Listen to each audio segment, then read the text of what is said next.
नमस्कार, स्वराज एक्सप्रेस में आप सभी का स्वागत है। छत्तीसगढ़ एक्सप्रेस में मैं हूं आपके साथ कविता पांडे। बुलेटिन की शुरुआत बड़ी खबर के साथ करेंगे, जहां छत्तीसगढ़ विधानसभा के विशेष सत्र में चर्चा जारी है। छत्तीसगढ़ विधानसभा में नारी सशक्तिकरण पर बड़ा संकल्प। बता दें कि महिलाओं को 33% आरक्षण लागू करने की मांग तेज, तो सीएम साय ने नारी सशक्तिकरण पर शासकीय संकल्प रखा। महिला आरक्षण और परिसीमन को लेकर चर्चा हो रही है। तो बता दें, अनिल भेड़िया ने कहा यह चुनावी झुंझुना है, चुनाव के मद्देनजर आप इसे ला रहे हैं। तो डिप्टी सीएम अरुण साहब ने तंज पर सदन में हंगामा हो गया। डिप्टी सीएम सामने कांग्रेस विधायक अनिल भेड़िया के वक्तव्य के दौरान तंज कसा। हमारी 3 बहनें एक साथ खड़े होकर बोल रही थी। कांग्रेस पार्टी ने अपने घोषणा पत्र में 500 रुपए देने का वादा किया था, सत्ता पक्ष ने निशाना साधते हुए कहा। तो बता दें कि छत्तीसगढ़ विधानसभा में विशेष सत्र जारी है और सत्ता पक्ष ने विपक्ष पर निशाना साधा।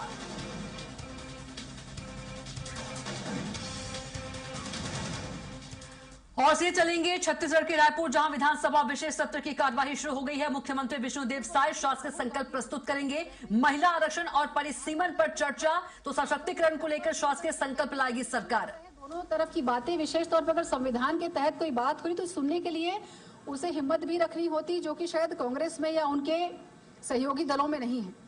मोदी जी, मुझे कभी कभी हमें यह भी एहसास होता है कि जिस तरीके से महिला आरक्षण को लेकर के महिलाओं में जो उत्साह था, राजनीतिक महिलाओं में, कहीं ना कहीं कांग्रेस के जो आला कमान महिलाएं हैं उनको ये डर सताने लगा कि भाई कहीं एक मजदूर की बेटी, कहीं एक किसान की बेटी अगर हमारे संसद में सीट में बगल में आके बैठ गई है तो हमारा जो इकोसिस्टम है कहीं वो खराब ना हो जाए। हो सकता है कि बहुत बड़ा विरोध का कारण ये भी रहा हो, क्योंकि एसी में बैठ करके बात करना महोदय जी बहुत आसान है, लेकिन अपने साथ में गरीब घर की महिलाओं को बिठा करके लेकर के आना, मुझे लगता है शायद अभी तक की किसी पार्टी को ये चीजें हजम नहीं होती हैं। अगर हम दूसरे देशों की बात करें महोदय जी, आज भी रवांडा जैसे देश जो 60% से अधिक, स्वीडन और नॉर्वे जैसे 40 से 45%, फिनलैंड में 45% आज भी महिला सांसद है। प्रतिनिधित्व करने का मौका उन्हें हमसे ज्यादा मिला है। 185 देशों में अगर वैश्विक सूची आप देखें तो आज भी हमारा भारत 140वें स्थान पर संघर्ष कर रहे हैं, जो कि बांग्लादेश, पाकिस्तान और चीन के महिला प्रतिनिधित्व करने से भी पीछे है। महोदय जी, लगातार अगर हम नरेंद्र मोदी जी की बात करें, 2014 से अभी तक लगातार नारियों के उत्थान में, महिला सशक्तिकरण में सिर्फ भाषण नहीं दिए गए, बल्कि ऐसे बहुत सारे कानून बना करके महिलाओं को आगे लाने का काम किया गया है। चाहे हम ऐसे विषय जो कभी ये सोचते थे कि शायद हमारे देखते हुए हमारी पीढ़ी में कभी हल नहीं हो पाएगा, चाहे धारा 370 की बात करें, चाहे रामलला के भव्य मंदिर की बात करें, और तो छत्तीसगढ़ परिप्रेक्ष्य में अगर बस्तर के घने जंगल से नक्सलवाद आज अंतिम सांसें भी उसकी थम चुकी है, उसकी बात करें तो कहीं ना कहीं हमारे देश के प्रधानमंत्री नरेंद्र मोदी जी की ही सोच थी कि आज छत्तीसगढ़ से भी जो नक्सलवाद है पूरी तरीके से वो समाप्त हो चुका है। मोदी जी, लगातार विपक्ष ने खुद आने वाले समय में 2029 के चुनाव में, मुझे लगता है अगर जरूर इसी ये बोलेंगे ये संसदीय भाषा नहीं है, ये हो सकता है बोले खुद ही इन्होंने अपनी कब्र खोदी 2029 के चुनाव में, क्योंकि हर महिला जिसका राजनीति में आने की इच्छा थी, मैं फिर कहना चाहूंगी कहीं ना कहीं उन महिलाओं को इस परिसर के अंदर आने से अगर किसी ने रोका है तो वो कांग्रेस पार्टी है, इनकी इंडी गठबंधन है। मोदी जी, लगातार कभी अलग बहाने से, कभी इसी अलग बहाने से यहाँ बहुत सारे विषयों की चर्चा हमारे विपक्षी साथियों ने की। हमारी बहुत ही सम्मानित सदस्य आदरणीय लता उसेंडी जी जब इन विषयों पे अपनी बात रख रही थी, मुझे बड़ा देख करके हम सब महिलाओं को बड़ा दुख हुआ। हम ये सोच रहे थे कि चाहे पक्ष हो चाहे विपक्ष हो, शायद तय सब यही दिमाग में करके आए थे कि आज कोई किसी का विरोध नहीं करेगा। आज हम महिलाएं जो जीत करके यहाँ पे आई हैं, जो महिलाएं आज हमें टीवी पर या सामने बैठकर जो देख रही, कहीं ना कहीं आज पक्ष विपक्ष न बन करके इन महिलाओं की आवाज इस सदन में आज लाएंगे। बहुत दुख होता है मोदी जी, जब पहली हमारी सदस्या उठी, एक बार अगर उठने पे तर्क वितर्क अपनी जगह, एक बार उठने पे अगर उनके मेज थपथपा देते तो शायद हमें भी लगता कि हाँ, भले यहाँ पर वैचारिक मतभेद है लेकिन मन भेद हमारे बीच नहीं है, जो कि संभव नहीं हो पाया। माननीय अध्यक्ष महोदय, उधर से ही आवाज आई कि हम संविदा से आए हुए हैं, जबकि जनता ने हमें भी चुन के यहीं भेजा है।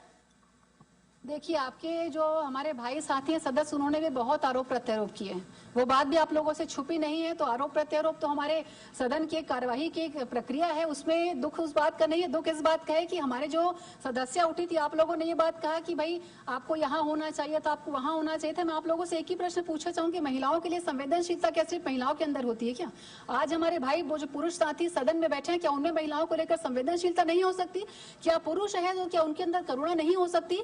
आप उसका जीवंत उदाहरण हमारे मुख्यमंत्री जी को देखिए। जिस दिन से वो मुख्यमंत्री बने, चाहे प्रधानमंत्री आवास की मैं बात करूं, चाहे आज मैं 1000 रुपए महतारी वंदन योजना की बात करूं, पुरुष होने के बाद भी, पुरुष मुख्यमंत्री होने के बाद भी महिलाओं के अधिकार को आज लगातार 2.5 साल सरकार बनोगे, कोई ऐसा महीना नहीं था जो हमारी बहनों को 1000 रुपया नहीं मिला। ये उनकी संवेदनशीलता है, जो एक पुरुष प्रधान समाज में होकर भी महिलाओं की भागीदारी समाज में जो रहनी चाहिए उसको वो समझते हैं।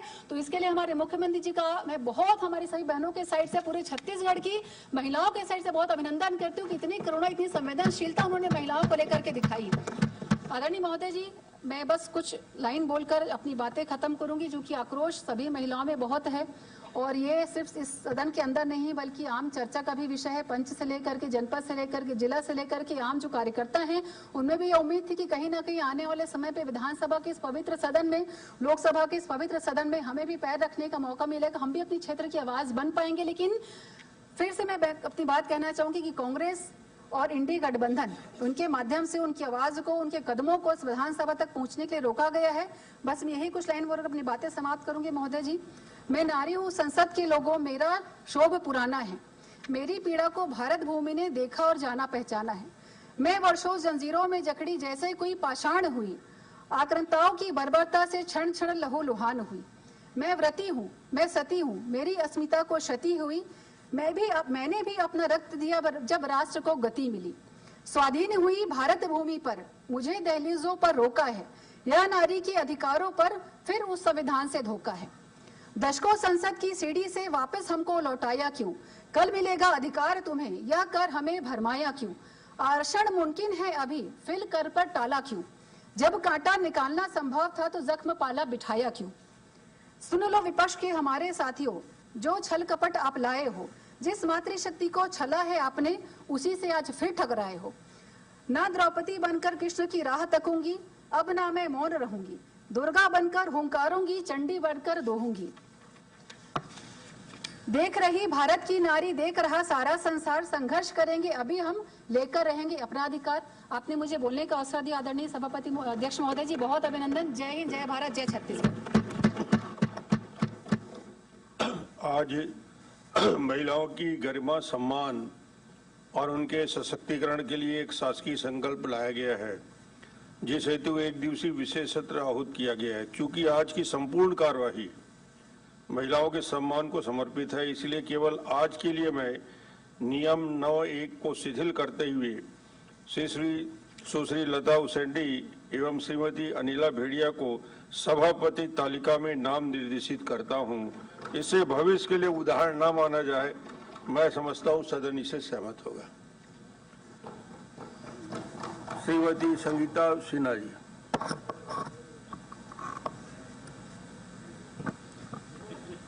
आदरणीय अध्यक्ष महोदय जी, आज इस सदन का बहुत ही महत्वपूर्ण दिन है सभापति अध्यक्ष महोदय जी, कि आज सभी महिलाओं को आपने बोलने का मौका दिया और अभी लता दीदी को बहुत बहुत बधाई, सभी सभापति हमारी महिलाओं को।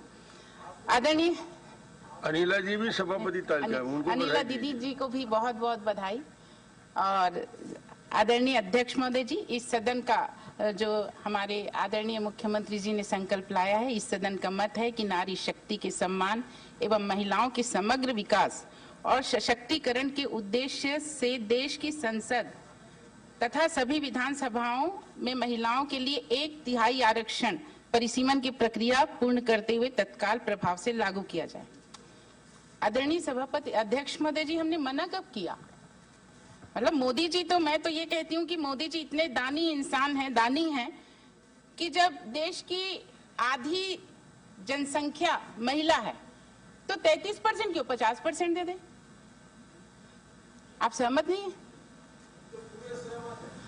बस आदरणीय अध्यक्ष महोदय जी, छत्तीसगढ़ विधानसभा विशेष सत्र की कार्यवाही देख रहे थे और सीधे दिलीप साहू के पास चलेंगे। दिलीप, छत्तीसगढ़ विधानसभा विशेष सत्र की आज कार्यवाही है और सदन में हंगामा भी देखने को मिला, और अब तक का क्या कुछ अपडेट?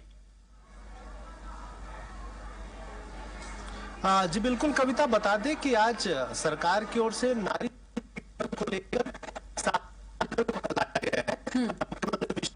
एक शासकीय संकल्प लाया, जिसमें ये कहा जा रहा है कि पूरे विधानसभाओं में, सभी विधानसभा में 1/3 आरक्षण महिलाओं के लिए लागू हो, जो परिष्करण की प्रक्रिया को पूर्ण करते हुए लागू किए जाए। इसको लेकर एक शासकीय संकल्प लाया गया। हालांकि इसको लेकर विपक्ष ने कहा कि विपक्ष की ओर से भी एक शासकीय संकल्प का प्रस्ताव दिया गया था, जिसमें कहा गया था कि न सिर्फ लोकसभा राज्यसभा पर भी देश भर के विधानसभाओं में 33% आरक्षण वर्तमान सीटों के आधार पर लागू की जानी चाहिए। हालांकि विपक्ष के शासकीय संकल्प है उसको अग्राह्य कर दिया गया। इसको लेकर काफी हंगामा देखने को मिला। सत्ता पक्ष और विपक्ष ने अपनी अपनी तरीके से दोनों पक्ष की ओर से बिल्कुल दिलीप, बहुत ही शुक्रिया आपको, ना बने रहेगा, आगे भी आपसे अपडेट लेते रहेंगे।